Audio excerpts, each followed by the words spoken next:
नमस्कार दोस्तों, स्वागत है आपका आध्यात्मिक जर्नी पर। तो चलिए दोस्तों, आज की जर्नी स्टार्ट करते हैं।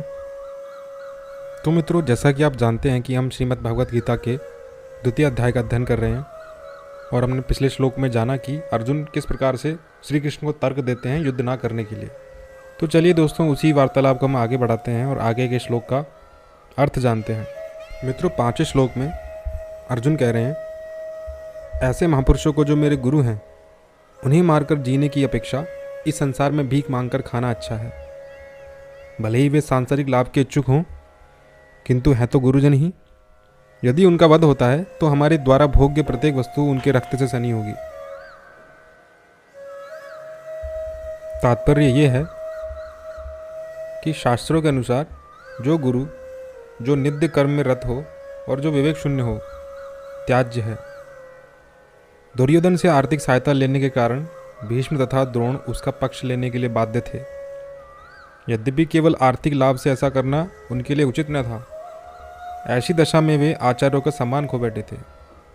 किंतु अर्जुन सोचता है कि इतने पर भी वे उसके गुरुजन हैं, अतः उनका वध करके भौतिक लाभों का भोग करने का अर्थ होगा रक्त से सने अवशेषों का भोग। मित्रों, 6वें श्लोक में अर्जुन ने कहा, हम यह भी नहीं जानते कि हमारे लिए क्या श्रेष्ठ है, उनको जीतना या उनके द्वारा जीते जाना।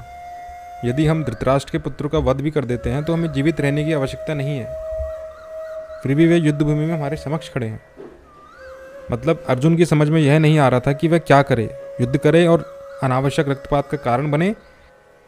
यद्यपि क्षत्रिय होने के नाते युद्ध करना उसका धर्म है, या फिर वह युद्ध से विमुख होकर भीख मांगकर जीवन यापन करे। यदि वह शत्रु को जीतता नहीं तो जीविका का एकमात्र साधन भिक्षा ही रह जाता है। फिर जीत भी तो निश्चित नहीं है, क्योंकि कोई भी पक्ष विजयी हो सकता है।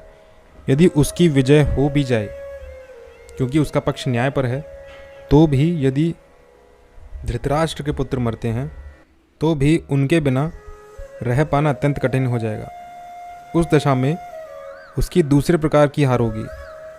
अर्जुन द्वारा व्यक्त इस प्रकार के ये विचार सिद्ध करते हैं कि वह न केवल भगवान का महान भक्त था, अपितु वह अत्यधिक प्रबुद्ध और अपने मन तथा इंद्रियों पर पूर्ण नियंत्रण रखने वाला था। राज परिवार में जन्म लेकर भी भिक्षा द्वारा जीवित रहने की इच्छा उसकी विरक्ति का दूसरा लक्षण है। ये सारे गुण तथा अपने आध्यात्मिक गुरु श्री कृष्ण के उपदेशों में उसकी श्रद्धा, ये सब मिलकर सूचित करते हैं कि वह सचमुच पुण्यात्मा था। इस तरह यह निष्कर्ष निकला कि अर्जुन मुक्ति के सर्वथा योग्य था।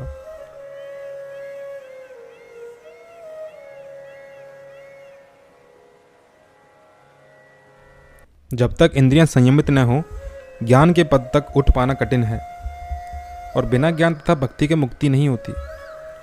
अर्जुन अपने भौतिक गुणों के अतिरिक्त इन समस्त दैवीय गुणों में भी दक्ष था। तो चलिए दोस्तों, मिलते हैं अगले वीडियो में। दोस्तों, अगर वीडियो पसंद आए तो इस वीडियो को लाइक करें, दोस्तों के साथ शेयर करें और हमारे चैनल को सब्सक्राइब करें। तब तक के लिए नमस्कार, राधे।